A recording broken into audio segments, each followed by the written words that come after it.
Hello, my name is Kim Leary, and I am so delighted to welcome you joining us online today to discuss how to improve the experiences for residents with disabilities living in federally assisted family housing. As the Senior Vice President here at the Urban Institute, my job is to manage research and program development across the whole of the Institute.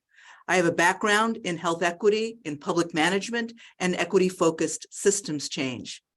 And today's event is part of Urban's recently launched Disability Equity Policy Initiative, also known as DEPI. DEPI is housed within Urban's Office of Race and Equity Research and has three initial focus areas, no doubt with others to come later. But the first three focus areas are housing for disabled people, immigrants with disabilities, and the challenges facing disabled people living in rural areas. The research and this event is sponsored by the Robert Wood Johnson Foundation's Policies for Action program. We are thankful to them and all of the funders that support this important work.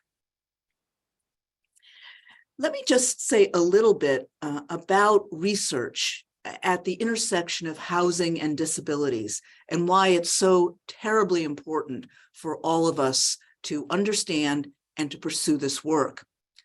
About 1 out of every 4 adults in the United States lives with a disability. Some populations experience higher rates, including women, older adults, those who identify as Native American, those with lower incomes, adults living in the South, and adults living in rural areas. Federally assisted rental housing is no different, with up to 1 in 4 public housing residents reporting having a disability last year. Now, despite a variety of legal protections for renters with disabilities, we know that there are gaps in accessible housing units and community services to truly meet their needs. As you'll hear, our distinguished webinar participants will highlight a few of these gaps today, but more importantly, they'll also point to solutions that can result in more equitable processes and more equitable outcomes for disabled residents in federally assisted family housing. Now, let me just share a few housekeeping details. Our webinar will begin momentarily with keynote remarks from Ms. Demetria McCain, who is the Principal Deputy Assistant Secretary for the Office of Fair Housing and Equal Opportunity at the U.S. Department of Housing and Urban Development. And we are thrilled to welcome her. Her remarks will be followed by a panel discussion moderated by my urban colleague, Corianne Scali, and we will conclude with Q&A from the audience. So please make sure to track your questions. We hope to get to as many of your questions and comments as possible. You can drop them into Zoom's Q&A feature, and we'll, as I mentioned, get to them during the Q&A part of this program. To ensure that this webinar is as accessible as possible, ASL interpreters are present, and audience members can turn on captioning to access live CART transcription services. This event is also being recorded, and the recording will be made available on our event registration page. So now it is my pleasure to introduce Ms. Demetria McCain. At HUD's Office of Fair Housing and Equal Opportunity, or FHEO, she assists HUD's efforts to eliminate housing discrimination, promote economic opportunity, and achieve diverse and inclusive communities. She comes to FHEO after 15 years with the Inclusive Communities Project, a Dallas, Texas-based affordable fair housing nonprofit. There she served as president, directed a mobility assistance program to support voucher holders, and initiated an advocacy training program for low-income renters and neighborhood groups of color. Ms. McCain also has experience working with USDA multifamily rental housing programs serving rural residents. Ms. McCain, thank you so much for joining us today to share remarks on this important topic of how we can improve access to federally assisted family housing for disabled residents. And with that, I turn the Zoom mic over to you. Thank you for passing the Zoom mic. Thank you very much. And I got to tell you, it's really wonderful to hear you mention intersectionality, because that's really important here in our office. Well, hello, everyone. I bring greetings from Secretary Marcia Fudge, who leads our work here at the Department of Housing and Urban Development. As some of you know, as far as FHO, as we call it, Office of Fair Housing and Equal Opportunity, our mission is to eliminate housing discrimination, promote economic opportunity, and achieve diverse, inclusive communities. And as we seek to do that, we do it through leading the nation in enforcement, administration, development, and public understanding of federal fair housing and policy. And since I took on this role here at HUD, I've actually had the opportunity to meet a number of stakeholders, including those with disabilities. One such group actually of individuals who attend our regular meetings that we have with ADAPT. Those are regularly occurring meetings. And I got to tell you, I have really have a growing appreciation for the importance of civil rights laws that are aimed to actually ensure equal opportunity for all, no matter the levels of ability. Now, I think it was kind of referenced earlier, but as the Joint Center for Housing Studies of Harvard University supplement to the State of the Nation's Housing Report mentioned about 4 years ago, the majority of U.S. households, about 65 million, are headed by people who are at least 50 years old. Now, while affordable housing shortages remain an issue that is really top for the Biden and Harris administration, and they're doing that work through the housing supply efforts, the need for affordable, accessible housing is very likely to increase exponentially in the near term. And as pointed out by some of you all at the Urban Institute in your recent writings about disability matters, our enforcement and compliance authorities fall under a few buckets. And that's the Fair Housing Act of 1968 as amended. That's Section 504 of the Rehabilitation Act of 1973, the American Disabilities Act of 1990, and the Olmstead Act of 1999. And we do have a lot of activity going on with our Main Street vouchers in order to help people integrate into communities, actually. But let me just say, laws on the books are one thing. It's the enforcement of those laws and program oversight that ensures disability rights are recognized, and that is where the work begins. HUD actually has completed several investigations and as well as compliance reviews that have resulted in significant monetary and other relief for victims. And when I say other relief includes public interest relief that actually has a significant opportunity to help many more people, right? And as far as changing policies and practices, including increasing physical and programmatic accessibility by providing recipients of federal financial assistance the opportunity to adjust what they're doing in their practices so that we can serve more people in the way that they should be served. And let me just say that the relief that our office has gotten has been through an array of measures, including voluntary compliance agreements and conciliations, consent orders, as well as sometimes having to bring full charges under the Fair Housing Act. And let me just mention a couple of cases here that we've done recently. This past September, HUD entered into a voluntary compliance agreement, conciliation agreement, with the Housing Authority of the City of Dallas, requiring the agency to pay $500,000 to a former public housing tenant who was subjected to housing discrimination. Now, in addition to various reliefs provided to the specific tenant, the agency will also overhaul its reasonable accommodation policies and pre-eviction grievance hearing procedures to ensure compliance with civil rights laws. And the agency will establish an effective communications policy that ensures that individuals with disabilities can participate in all of their programs. This particular agreement actually stems from a complaint that was filed by the tenant alleging that the agency violated several civil rights laws when it failed to grant her a reasonable request to move to a ground floor unit after she had a car accident, which precluded her ability to actually climb stairs to the second floor apartment. The agreement actually resolves HUD's letter of findings, which actually found that the agency discriminated against the tenant in violation of Section 504 of the Rehabilitation Act and Title II of the ADA, as well as the tenant's complaint of disability discrimination under the Fair Housing Act. Now let's move over to design and construction. This past April, HUD approved 2 voluntary compliance agreements with 2 housing providers in Hawaii to resolve complaints of disability discrimination.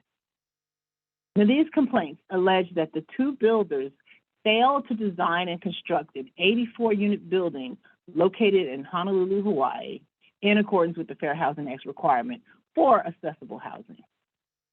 The complaints also alleged that the building failed to comply with accessibility requirements of Section 504 of the Rehab Act and Title II of the ADA.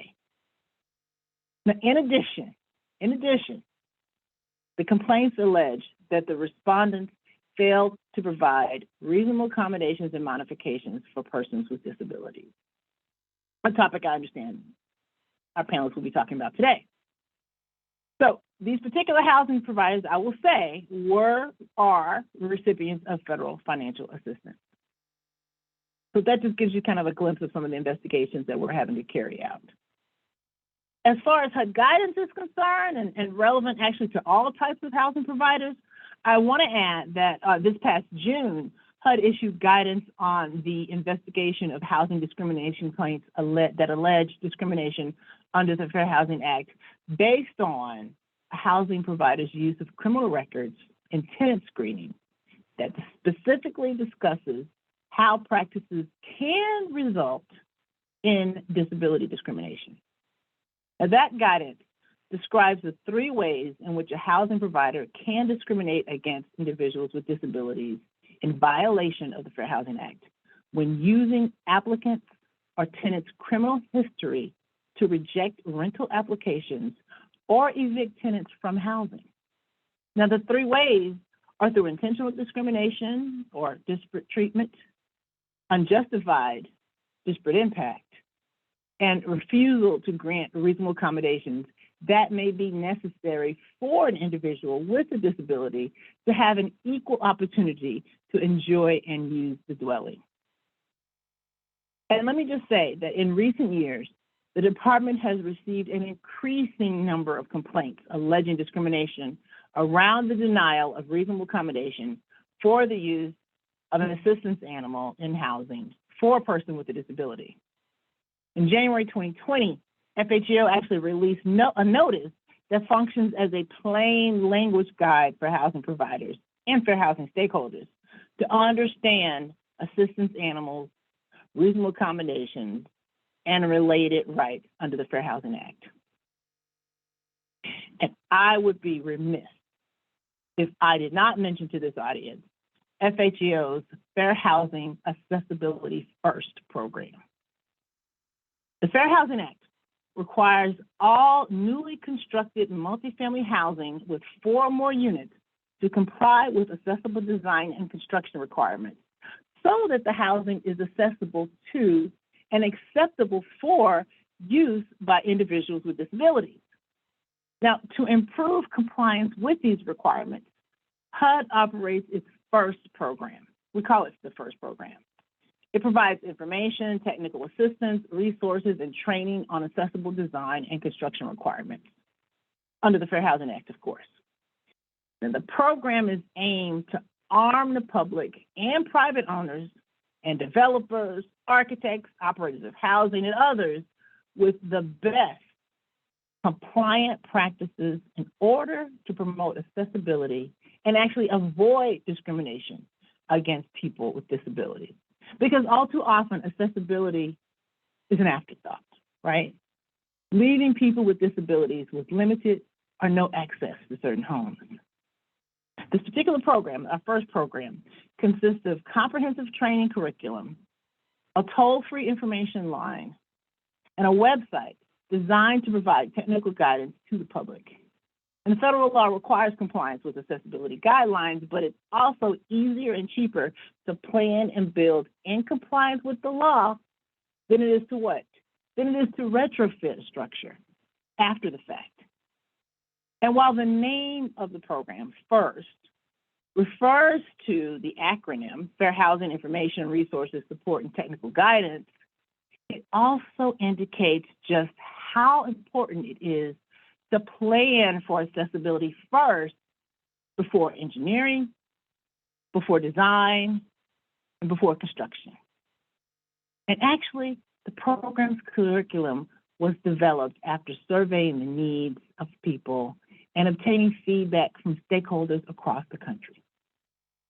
And lastly, I want to flag HUD's regulatory agenda.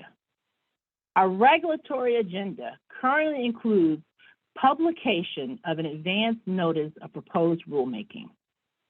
The objective here is to take a look at needed revisions to Section 504 of the Rehabilitation Act of 1973, which relates to federally assisted programs and activities, a topic you all are discussing today, because we recognize that the regulation as a whole has not been significantly updated since its publication way back in 1988. So the idea behind the advance notice is to seek public comment from individuals with disabilities, advocacy organizations, public housing agencies, federally assisted housing developers and owners, community development organizations, and other stakeholders prior to issuing a notice of proposed rulemaking. So follow us all on social media and on our website for announcement when that comes out. And listen, I just want to thank you guys for having me and offering me the opportunity to share a little bit about what our office is up to. And I really want to thank you for taking up this very important topic, because in actuality, we here at HUD, we can't do it all. It really is going to have to take all of us to ensure that the rights of people with disabilities are actually recognized. We can't do it alone. So thank you for your intentionality, and I'll turn the Zoom mic, as you say, I'll turn the Zoom mic back over to you. Thank you so much, Ms. McCain, for joining us today for sharing your vision and some really concrete examples of how the law can work to provide fair housing access for people with disabilities. We really appreciate your leadership on these important issues, and thank you very much for setting up the discussion that we're about to have. So thank you so much. Thank you. Great. I'm going to invite our panelists to turn on their cameras and join me. Hello, everyone. My name is Corianne Scally, and I'm a senior researcher here at the Urban Institute and also co-author of the research report that helped to motivate our event today. I'd like to start by just quickly thanking my co-authors, Sue Popkin, who co-leads the new Disability Equity Policy Initiative at Urban that Kim Leary mentioned earlier, and also Ebony Megabo. As a reminder, we welcome you to enter in any questions that you have during the discussions into the Q&A Zoom box, and we do hope to get to as many questions as possible at the end of our conversation. I have the privilege of facilitating a discussion with a panel of very esteemed guests today. I'm going to introduce them briefly, but you can find their full bios on our events page. We have joining us today Mr. Seth Embry, Chief Operating Officer at the Housing Authority of the Birmingham District. Deborah Jackson, Relocation, Orientation, Training, and Counseling Supervisor at the District of Columbia Housing Authority. Kathleen O'Brien, a Housing Community Organizer and Staff Liaison for the Disability Rights Action Coalition for Housing at Access Living. And Ken Walden, Managing Attorney at Access Living. Thank you all so much for joining us for this important conversation today. To kick us off, I'd like to reflect on the word disability. It is a catch-all word that is used to refer to an extremely diverse group of people that face different challenges. This can include people with impairments in mobility, vision, and hearing, but also people with intellectual and developmental disabilities, and those with mental and behavioral health disorders. So what I'd like to ask you all with first is, what are the challenges with enabling fair access to housing for such a diverse group that are protected by the laws that Ms. McCain outlined for us earlier? And what opportunities do you see to improve housing access for all?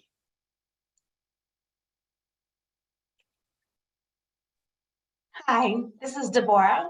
So I first want to say that I think that it's really important as individuals who work with residents in housing is to really meet the client where they're at, which means really focused on an individual instead of clumping everyone together. Each individual that we serve at the Housing Authority may have different needs. And as you had said, ranging from mental to physical to learning disabilities. And so to lump everyone into one category is not the best approach. So really, as all individuals that work with residents, it's really again to focus on that individual person and ask them what their needs are instead of assuming what their needs are.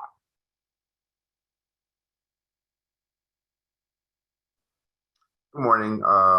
Seth Embry here. I will add, I will agree with everything Deborah said, and also add that part of because of the variety of disabilities that you mentioned, some of the things that Demetria mentioned in terms of the numbers and the prevalence with certain communities, women, Native Americans, so on and so forth. It's really a significant amount of work for a housing provider.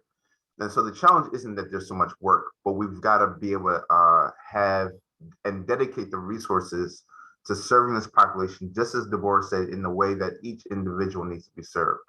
And there's also an awareness factor. And so we have to do a lot of training.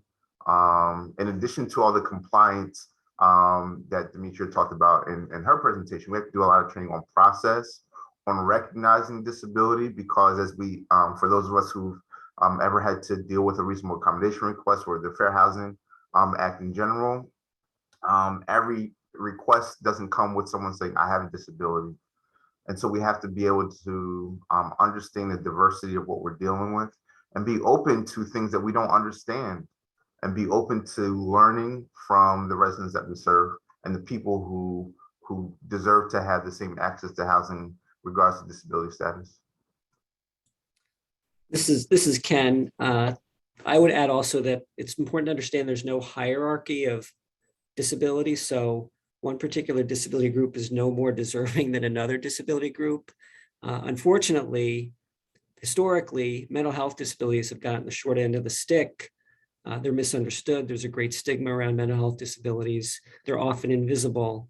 And so because of that, too often those disabilities are taken less seriously in terms of what their access needs are or what accommodations they may need compared to other disabilities. But again, the truth is there's no real hierarchy. Each is deserving and has rights and privileges under the law, regardless of what particular disability a person happens to have.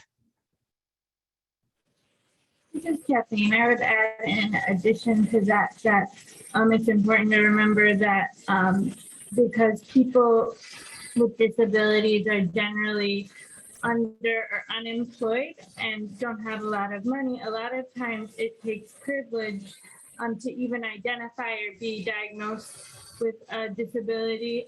It means that you have good access to medical care and that you're comfortable enough with the system to access that medical care.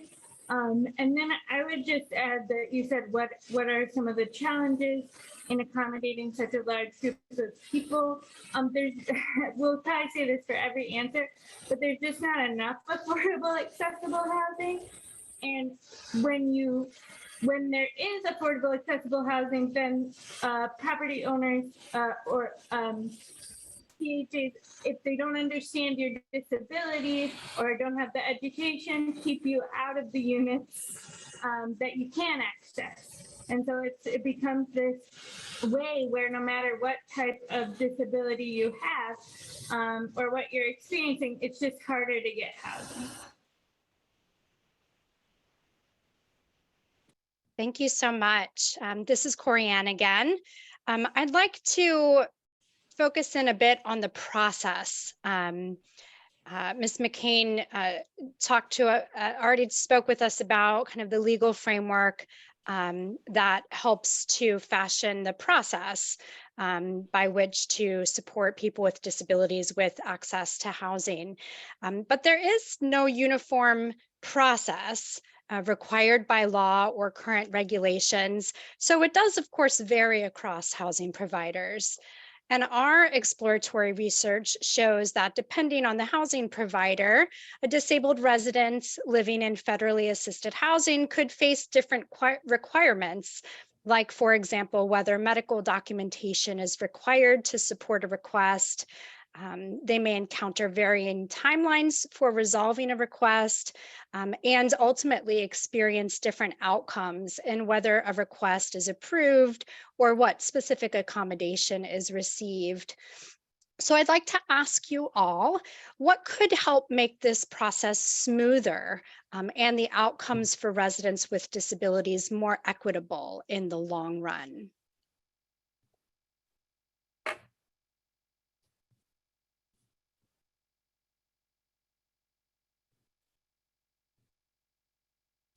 Well, this is Ken. I would add that that is a challenge, right? Because there are so many different housing authorities across the country.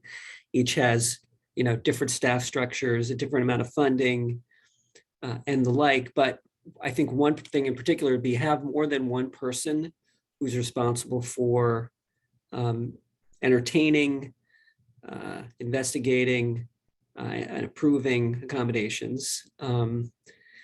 In terms of centralization, I suppose, if in Chicago, there's kind of a centralized process. I don't know if that would work for other authorities. Chicago is really large. The centralized process sometimes works well, sometimes, is slow. But fortunately in Chicago, there's a really good person who's kind of in charge of accommodations and modifications. But she's hamstrung by, as Seth said, absence of resources, not enough staff, so many requests coming in. So in some respects, it's a bigger job than just she can handle. There may be another person in the office as well. I don't recall, Kathleen will know better, but having more people involved in the process, a political will to provide more funding for that staff is pretty critical.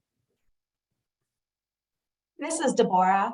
So I also want to add, I think that training, of course, needs to happen internally and externally. And what I mean by externally is the landlords.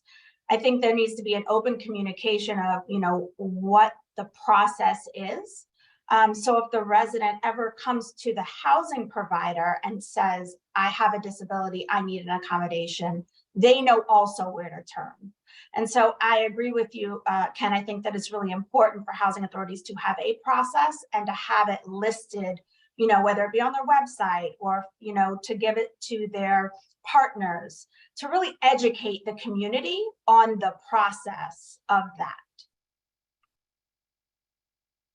This is Kathleen. I just wanted to add that one idea Ken and I were talking about in preparation for this panel is that it'd be a good idea for housing authorities and landlords to work together so that there is an explanation in somebody's lease about how to request a reasonable accommodation, because everybody has to sign a lease. We could educate landlords that they have to go over that piece of the lease. And so I think that would be one way to make sure everybody's aware of the decision-making process and the accommodations process that, like Ken said, will hopefully be centralized and well-staffed. This is Seth. I'll add, at the risk of getting kind of kicked out the public housing club. So Demetria talked about enforcement before, and PHA's had this, I guess you could say, a love-hate relationship with HUD, right? We partner, but we also they're the friend and the cop at the same time. But when it comes to fair housing, those enforcement activities are actually quite instructive. And so, for instance, a couple of years ago, more than a couple of years ago, really, there was a class action lawsuit against the Housing Authority of Baltimore City um, about sexual harassment and maintenance of public housing. And I remember that the settlement there was about $8 million for the victims and the plaintiffs in that case. And so for me, not only was it illustrative in terms of the kind of the horrible situation that these families had to be in to just get basic repairs for their homes, but also the financial risk to the PHA. And so that's something that for me personally has stuck with me. And so I think that as much as we want to work hand in hand with HUD and FHEO in partnership, and how compliance reviews or investigations can be burdensome to the PHA, they can be helpful in terms of the entire industry and learning from others' actions and mistakes.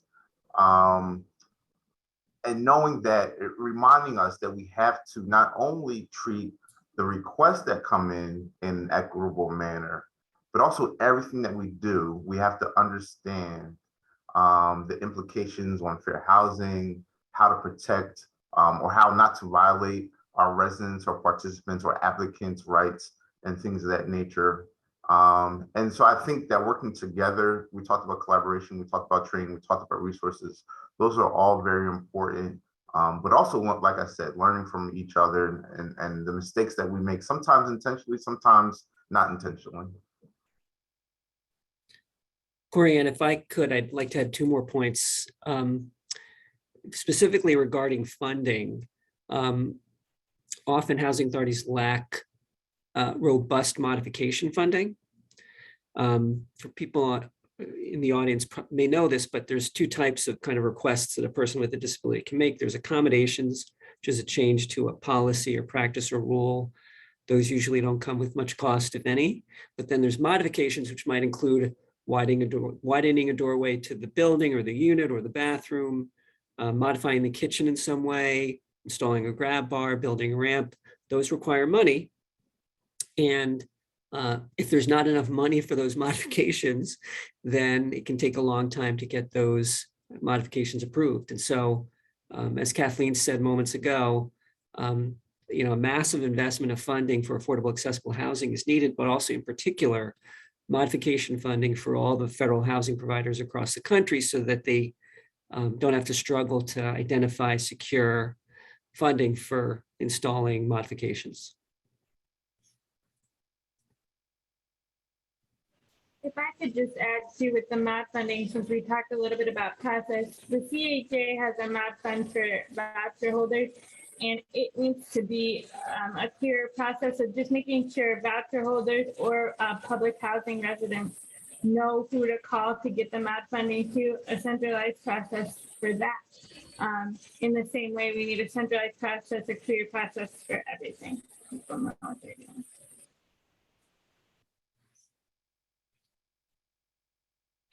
I just want to bounce one more idea. As Ken said, the funding, of course, is the main issue. But I think, what maybe we could all do better across the country is really work together with maybe nonprofits or other agencies that maybe have funding for those type of changes. And so, funding is always the roadblock to getting those, major construction or major rehabs done for landlords. And so, that's something that definitely would love to see more funding and advocate for that. I mentioned that I forecast two extra points. I only named one, so let me add the second one. The second one comes out of a mantra in the disability rights community or the disability activist community, which is nothing about us without us. And what it means is, unless people with disabilities are at the table, in the boardrooms, in leadership positions, then things just don't happen as quickly or efficiently. And as Demetrius said, disability is often kind of the stepchild among protected classes. Despite the intersectionality of disability with nearly every single protected class, it's often kind of out on the side, and people don't think about it right away as one of the protected classes.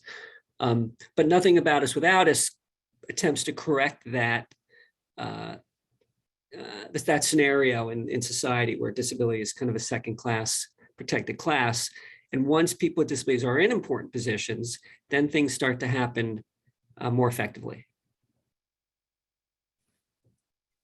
This is Corianne. I really appreciate the focus on solutions and how to get to yes, and how to get to a better experience for people with disabilities. I'd like to talk about services. We've talked about kind of housing units and the process for accommodations and modifications, as Ken discussed. But we also know that for many individuals with disabilities, that access to services can be critical to their health and their well-being, but that there can be significant roadblocks. In our research, we highlighted some of these, including a lack of services that are actually available in the community, or the inability to access available services due to transportation limitations and broadband barriers. I'd like to ask you all, what roles should federally assisted housing providers have in helping residents with disabilities access the services that they need? Acknowledging that is not their primary function or responsibility. And what are some of the best solutions or models you have observed or implemented in your work to help connect these residents with the services that they are seeking? This is Deborah. So as a housing authority, we always talk about, are we brick and mortar helping house people? Or are we more than that? And, you know, if you talk to anyone that's a housing authority representative, we call ourselves housers. And our job is to help and provide resources for the residents that we serve. And when you're looking at a holistic approach, working with individuals who service, you know, residents with disabilities is where we will build, you know, that bridge. Housing authorities can't do it all, but that is why it is important for us to work with the community, to work with liaisons, to work with advocates, to work with, you know, individuals who have disabilities, to ask what is it that they need. It's really to ask those tough questions because we don't know all the answers. And so to build that strong foundation to help our residents, it really is to do more research, to do an analysis of what our clients need, and to make sure that we connect them to the services that are there. And if they're not there, then it's our job to do more and find that resource.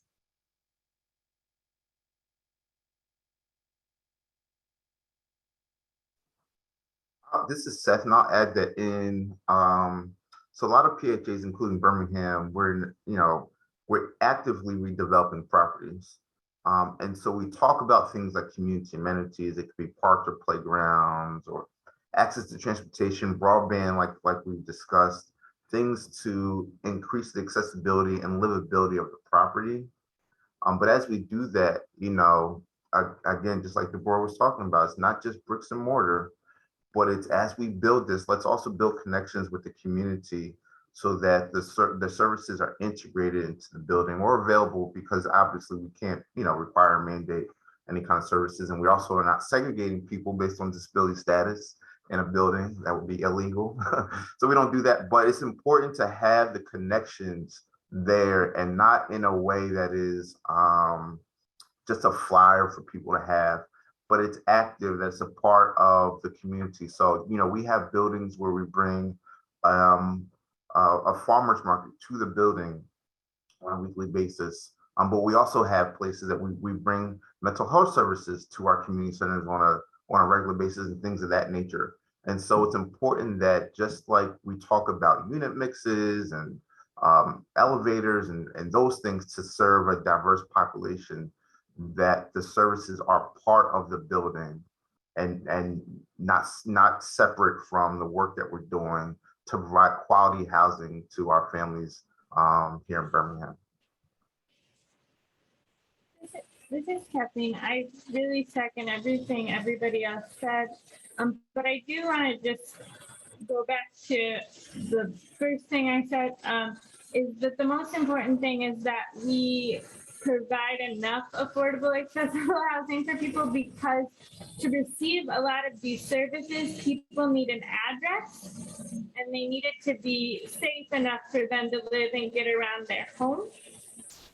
So the most important thing is massive investment in truly affordable housing, and then also I think massive investment in mental health care, because PHAs are not staffed adequately to provide services that some people need, and because there are so many folks living in PHAs who could benefit from services, you need to have enough staff to adequately support people so that clinicians stay in those jobs and they feel, there's not a lot of turnover.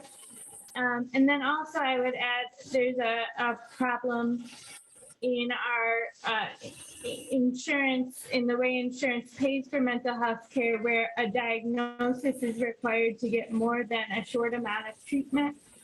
And so because of the things that I believe Seth and Deborah both talked about at the beginning, about many people not identifying as disabled, it can mean that some people who haven't interacted with a care provider recently can't get mental health services. This is Ken again. It probably bears mentioning at this point that the Build Back Better Act that was originally proposed by the Biden administration had a fairly profound investment in housing. Would it have solved the affordable, accessible housing crisis in the country? No, but it would have really been an aggressive foot forward. And unfortunately, but for a senator, maybe two senators, didn't pass in that form. And so the housing investment that was promised by the act fell by the wayside. And that's a real shame, because that would have been an important kind of national step in the right direction.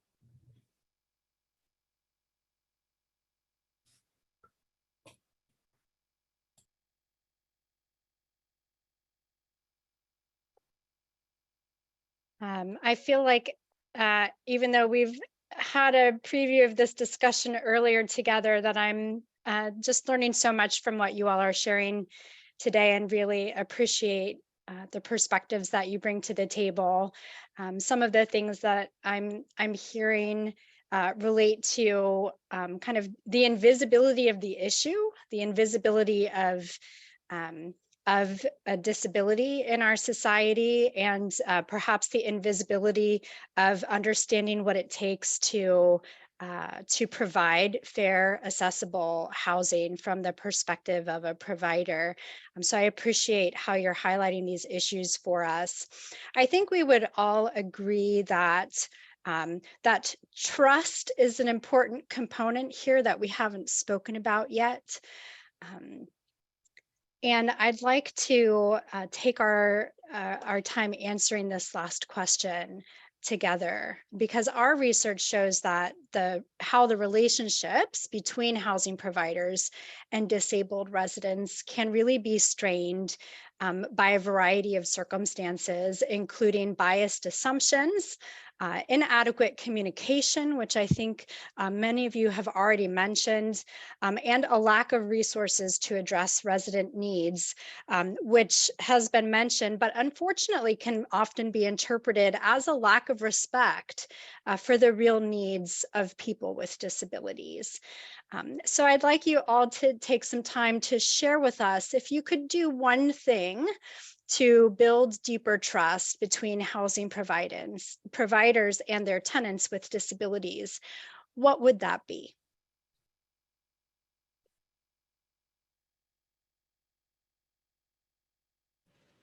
is Kathleen. I would say maintain housing meant for low-income residents and people with disabilities as a nice place to live, and keep open lines of communication. A lot of mistrust we see among tenants is caused by lack of upkeep of the units and not being able to get a hold of people if something needs to be done in the apartment. And that can also cause inaccessibility, especially in places like bathrooms and kitchens. If something is broken in a specific way, it can make it really hard for people to use their homes.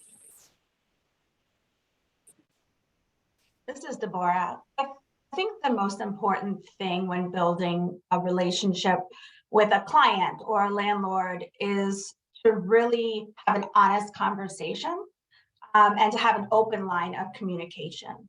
I think that sometimes we assume things and we don't ask enough questions. And so I think the thing that I've learned working with residents over the last 16 years in various capacities on public housing properties within the voucher program is really making sure that that client or that resident feels that they are being heard. Because when an individual with a disability, whether it be mental or physical, they may think that you're not listening to them. So instead of assuming their need, it's really to listen to what their need is, and then finding the resources and finding what accommodations to refer them to.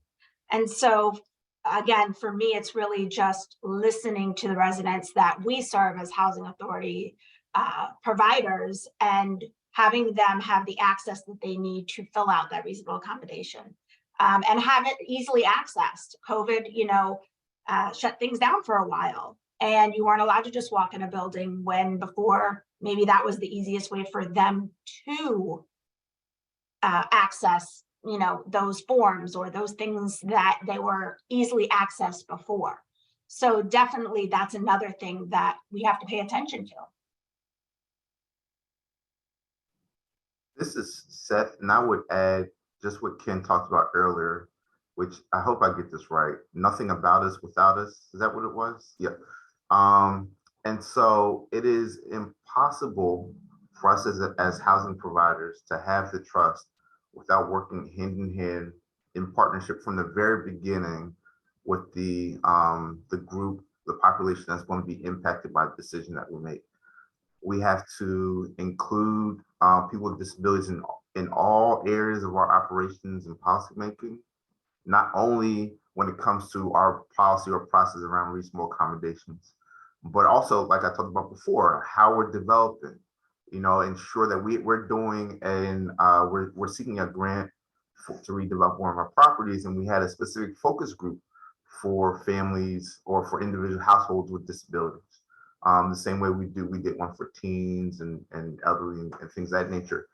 But the burden is on us to actively include them, make space for them in the conversation, but also be willing to, when they knock on the door, to let them in. Because we may not cast a wide enough net. We might not have representation from all parts of the disability community. So be open to new people and new groups, and be willing to learn and be willing to accept criticism, and act on that. Act on what we've learned and act on the criticism that we receive. And don't take it personally. Don't always focus on the lack of resources, but let's work together to be creative. Deborah was talking about partnerships earlier. So what are the partnerships that we can form to realize what our goals are and what the community's goals are hand in hand? This is Ken. All those points are really good. I guess as I was thinking about this, I'd add one more thing. I think sometimes within housing provider staff and of course society at large, there's an assumption that people who are poor and low income are second class, right? They don't deserve the respect and dignity that comes with privilege and with wealth. And there are reasons, sometimes there are generational reasons why people are low income. And sometimes there's a catastrophic event that happened recently, but oftentimes it's just generational. People have not had opportunities to build wealth for a variety of reasons, some of them horrible and nefarious. So, but that doesn't mean that because they're low income, that they are not deserving of dignity and respect. And as Kathleen said earlier, one of those signs of dignity and respect is to keep places upkeep, keep them standard conditions, well maintained, fix the problems right away, but also kind of get at that root. And I'm not sure how you do it, but get at that root assumption that people with low incomes kind of get what they deserve. They don't deserve the best services or policies. They should be happy just to have, subsidized rent, when it's not true. They deserve to be treated like everybody else with dignity and respect who's living in not low-income housing.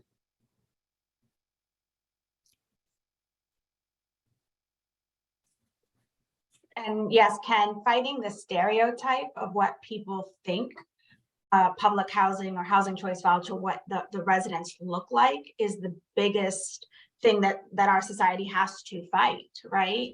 When you look at movies and they stereotype what public housing looks like, it's constantly fighting that stereotype of our residents and the people that we serve.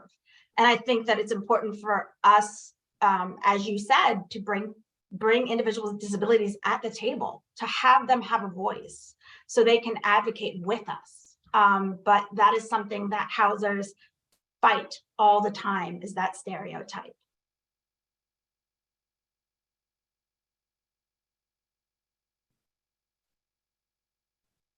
Thank you so much. This is Corianne for talking about these issues of deep distrust and some positive ways that we can really try and just collaborate better, be more mindful of our own assumptions, and really try and pave a good positive path forward. I think we're ready to turn to audience questions. I believe we've received a few, and really excited to hear the questions that have come in from the audience.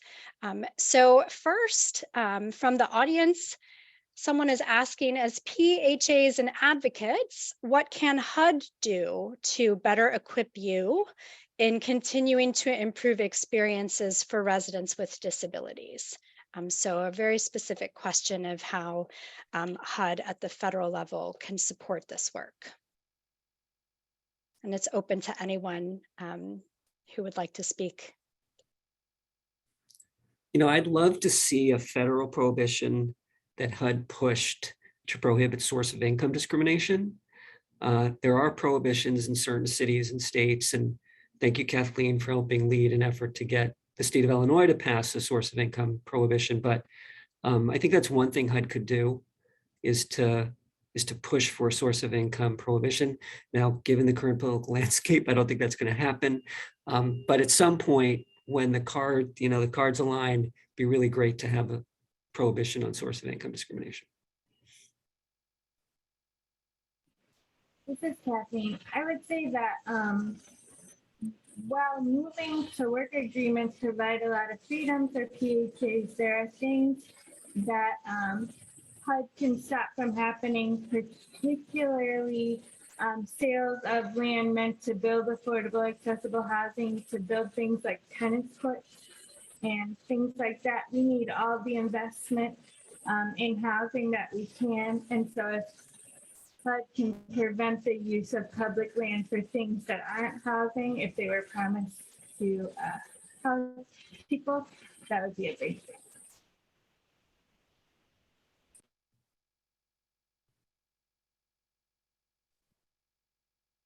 I know some other things that have been mentioned earlier are resources for training and some other things. Seth, I'm not sure if that's what you wanted to add, or. Sure. One of the things I was going to say was we've talked about the funding specifically, and that's critical. One of the other programs that PHAs operate, particularly public housing and the voucher program, HUD at times will offer, and it's funded by Congress, to offer PHAs technical assistance to review policies, implement best practices outside of the kind of the compliance structure. And so I think some of those could be useful. I think, FHEO's kind of appropriation for many, many years has been kind of flat. And so, I can't speak for the office, but I'm sure they would say more resources to do more education and training, more partnership.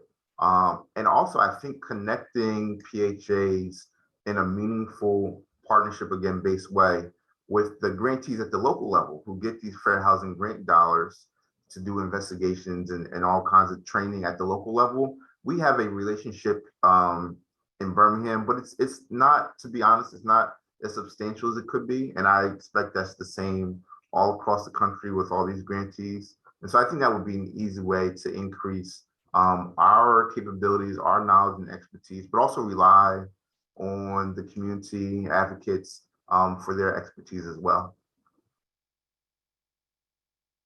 I agree, Seth, and definitely, DC is very heavily protected classes.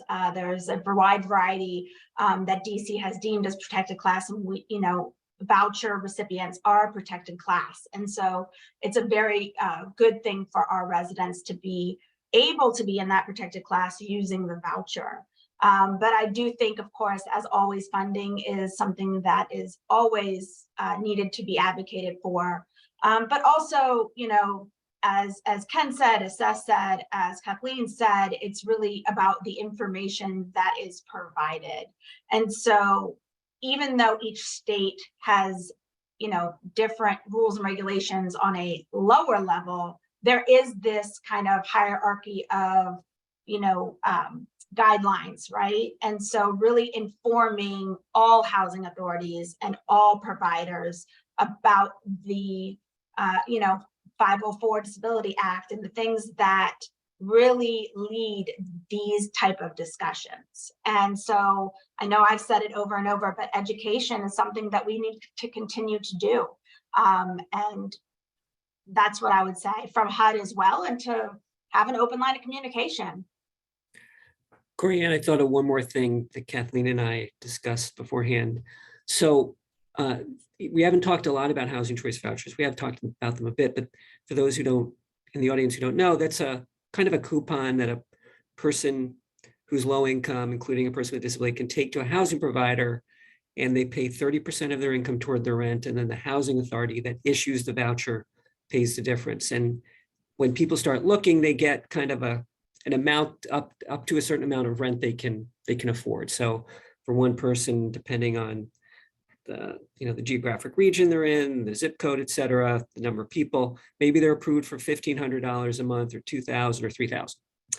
But there's a process where a person with a disability can get what's called an exception rent, which is an elevated amount. And it's born of the recognition that accessible housing nearly always costs more because it's usually in newer buildings. And so for a person with a disability, the inventory of housing available to them in the private market is always compressed because most of the housing is older and not accessible, but the newer housing built after the Fair Housing Act's new construction provisions is supposed to be accessible. So what I would suggest is HUD kind of bake into the process that if there's a person with a disability with a housing choice voucher who needs accessibility features, that they automatically get a bump in the amount of rent that they can essentially afford, so that they can look in more expensive places, because those are really the only places they can gain access. That would be in addition to an exception rent that can be approved, but bake into it already kind of a pre-existing bump to recognize the shortage of accessible housing across the country. This is Corianne. That's a great transition, Ken, to some other questions that we've been receiving about this issue of what's the best way to provide accessible affordable housing to people with disabilities. And we've gotten some questions from folks asking about, is it about having more and better public housing available, and some specific questions about what would it take to make public housing more accessible, for example, including wheelchair access across all public housing properties in the United States. We've also gotten some questions about the other forms of federally assisted housing that are out there. Of course, there are programs that explicitly support people with disabilities that we didn't look at in our study. And you mentioned vouchers. So I'd love to kind of hear your reflections on, based on your experience, again, with an eye towards solution, what do you see working in the places where you are, given the diversity of available federally assisted housing and vouchers that are available, as well as the private market?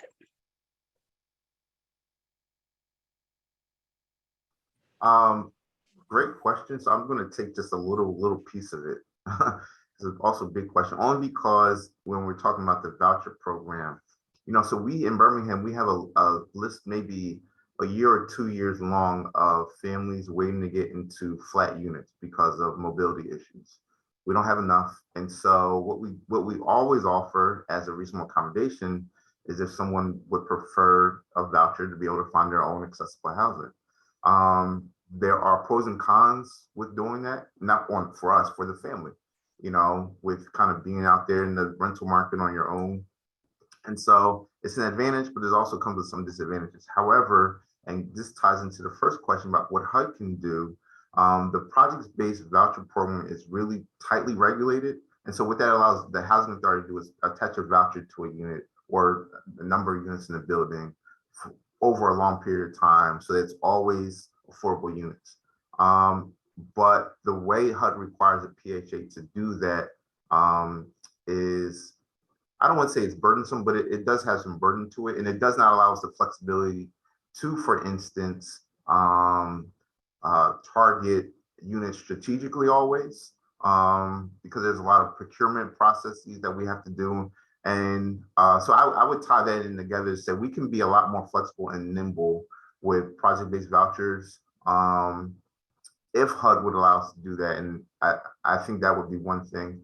I think also that as we talk about development, we often use a lot of vouchers to develop housing. And so the challenge there is that if I'm project-basing vouchers, it also takes away from the vouchers that people have to find their own housing.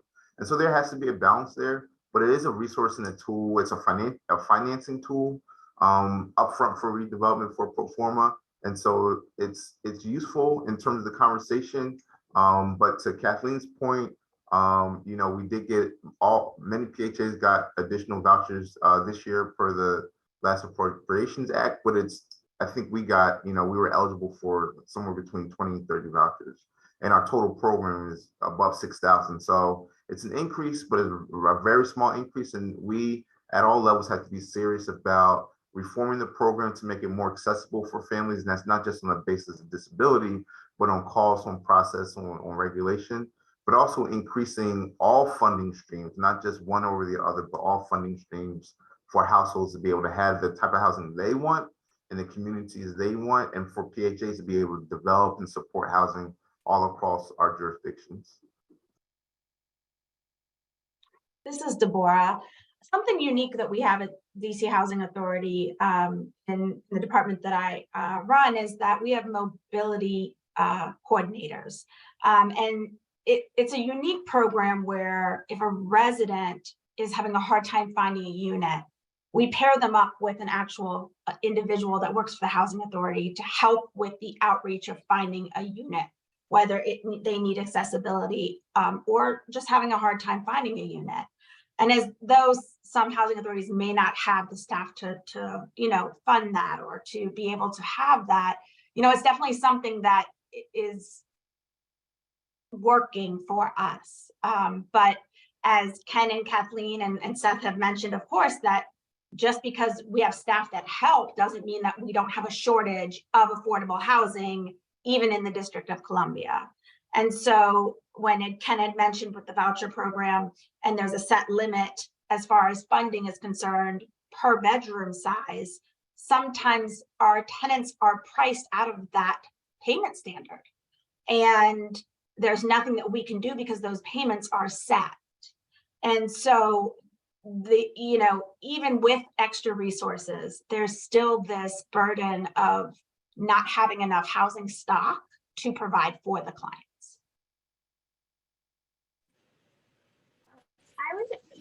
This might be repetitive or redundant, but I would just say we need more of all of it. We need new public housing units because those will be accessible if they're new, or at least they'll have some accessibility requirements.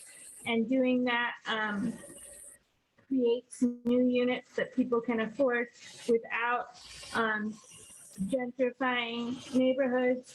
We need more more vouchers for people who want to be able to utilize rent in the private market. We need all I think Seth said this, we need more funding for all the streams. And I think mostly though, because I just want to reiterate that what Ken said about the competing housing is usually either affordable or accessible. We need to build more deeply affordable, accessible, well kept up housing in whatever, there's a bunch of different ways that you could do it, but you need to make sure people can stay in there long term, be able to afford to stay in there long term, that the rent won't change and that they'll continue to build life and connections in a stable home. Orianne, one other thing that might help, and this is not necessarily a housing issue, but it's a wealth issue, and it's controversial, and I don't know if it'll ever be passed in our lifetimes, but universal income would be a huge help. There are arguments on both sides of that, but boosting people's wealth out of the box is important to help people afford basic necessities, food, shelter, housing, survival things. And so many people live on the edge or well below the edge. And so universal income would help address that. Again, I don't know that there's a political will for that anytime soon, but there's been efforts to, we're talking about it more than we ever did like 5, 10, 15, 20 years ago, where it was persona non grata. No one would even talk about it. And now, at least in Illinois, the city of Evanston has started an experimental universal, not a universal, but a reparations thing, which is kind of the flip side of that. But if you're not supportive of reparations, universal income is where maybe you can rest your head.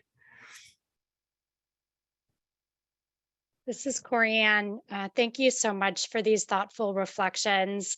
I think we'll end with one more, important question from the audience that I think builds on all of the conversation that you've already had around being inclusive in your processes and your communication by making sure that people with disabilities are at the table in your work. So I would love to end with asking you all, what roles can and should people with disabilities have in terms of working directly with housing providers, for their own needs as well as for the needs of the larger community.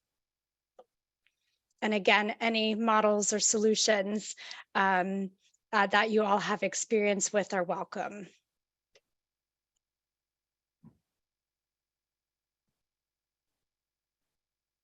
This is Deborah. So DC Housing Authority, we work really closely with the Equal Rights Center here in the district and other agencies to really educate our participants on their rights and the process.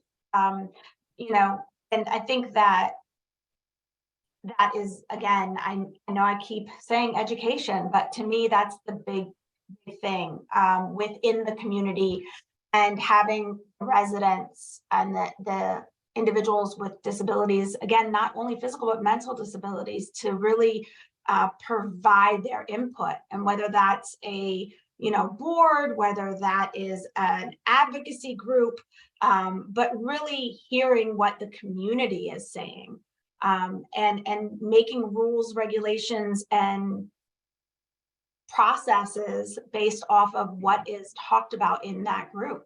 Things that we're doing right, things that maybe we can improve on as a community. That's housers, that's the community, that's landlords, that's all of us. There's a part that we all can do better.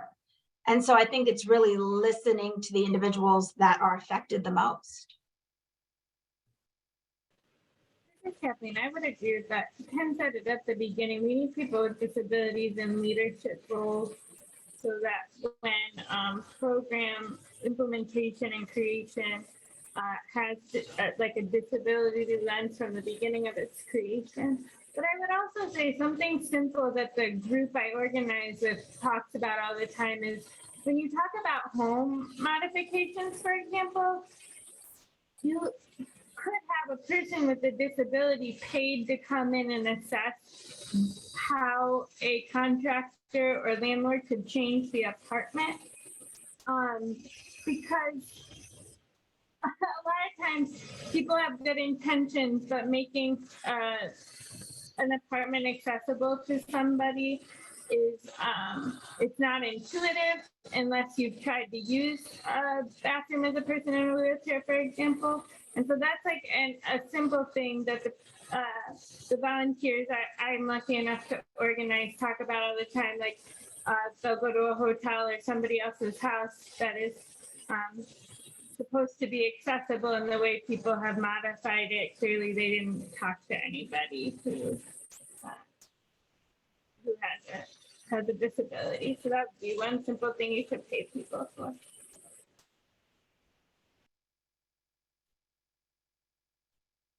This is Ken. I have nothing to add. Everybody kind of covered it.